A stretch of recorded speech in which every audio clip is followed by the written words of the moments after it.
Okay, now we're going to talk about the 55AX, which I said that we were going to break in. And I want to go through a couple things on it real quick. I want to point out this is going to be our high-speed needle.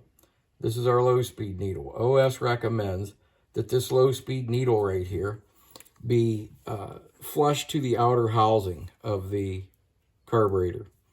So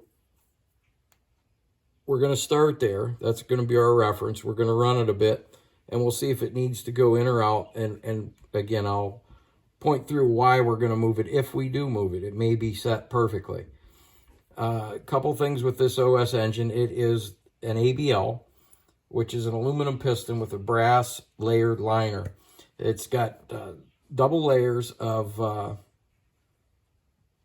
plating on it.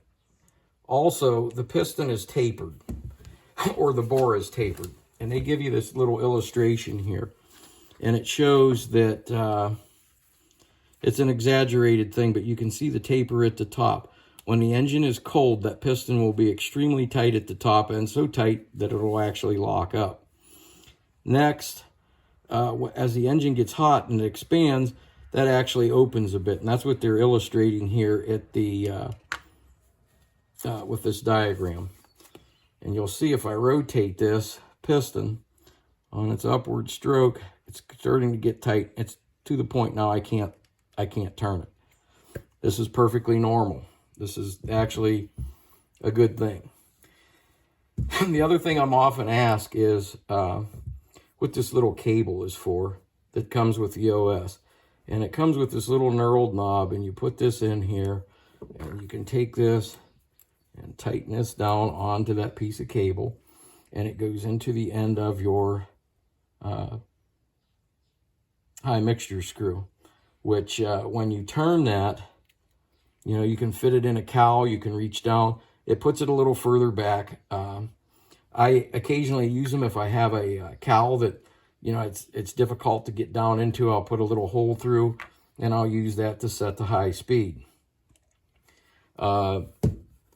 On the engine, they do not put the glow plug in for it. They're not going to get into glow plugs in lengthy detail. However, I will tell you, if you have an engine and it runs hot, the misconception is that you need to run a cold plug in it. It's just the opposite of what you think. A hot engine needs a hot plug. A cold engine needs a cold plug. So if it's running hot, you want to do just the opposite of what you think. But we're going to install the glow plug. It's an OS plug. It came with it. It's a number 8. Great plug for this engine. They hold up well. A lot of guys, oh, you know, I go through a lot of glow plugs.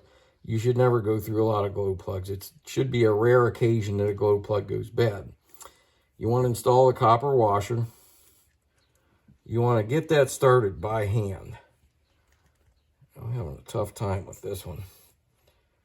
There we go. All right, it started by hand. Now I'm going to use a little nut driver. You can use a plug wrench. I'm just going to tighten that down. I'm going to give it a pretty good turn. You don't want to go so tight that you strip it out.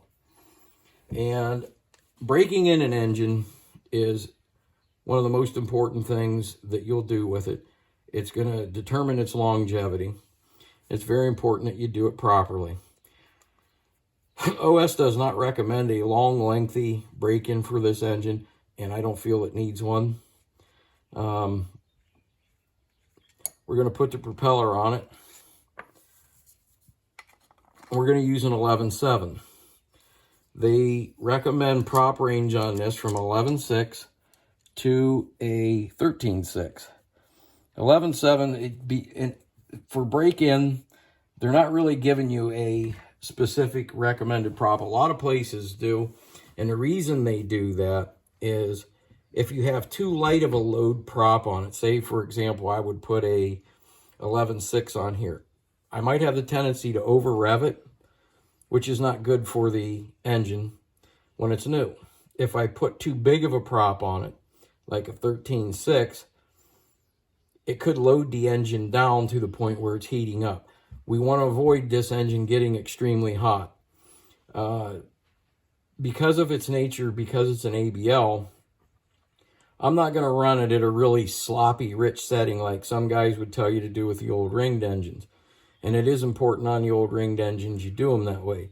This being an ABL, we want to mate those machine parts together rather rapidly. They'll take it. I don't think there's any better machining, in my opinion, than an OS. I think they do the best job at machining. You can see their castings are nice and clean. The consistency between this 55AX and another one will be almost identical, because I think they have the most state-of-the-art facility to make them, and they've been doing it for a long time. So this is a really, really high quality engine, and when we set it up, I like to set the propeller so that it's on its compression stroke about right there, so that it's not exactly at top dead center. I'll move it back a little bit. I'm going to move it. I want to get it, see, that's a little bit too far forward. I'm going to rotate it down a bit, kind of lock it with my fingers. That's perfect. Now at this point, we'll tighten this with a wrench. We don't want to use a four-way wrench on this. I don't think that you can quite get them tight enough. So we're going to get that on and the muffler on. We're going to put it in a test stand and we're going to run it. A little thing about, real quick, with mufflers. It used to be years ago that the exhaust on these engines actually would restrict the performance of the engine, and they would run better without them. Over the years, OS and several other companies have developed ways to use expansion chamber, expansion technology, and actually get more horsepower out of them with a muffler on them, at the same time lowering the noise level. And lowering the noise level is crucial on a glow engine. We don't want to irritate people, and these are certainly a lot quieter and a lot more efficient engines than what there were in the past. And this engine, OS makes their exhaust system's called a power box. And I think the reason being is it actually helps develop more power, more consistent running. And again, we're going to put this in the test stand. We're going to give her a run.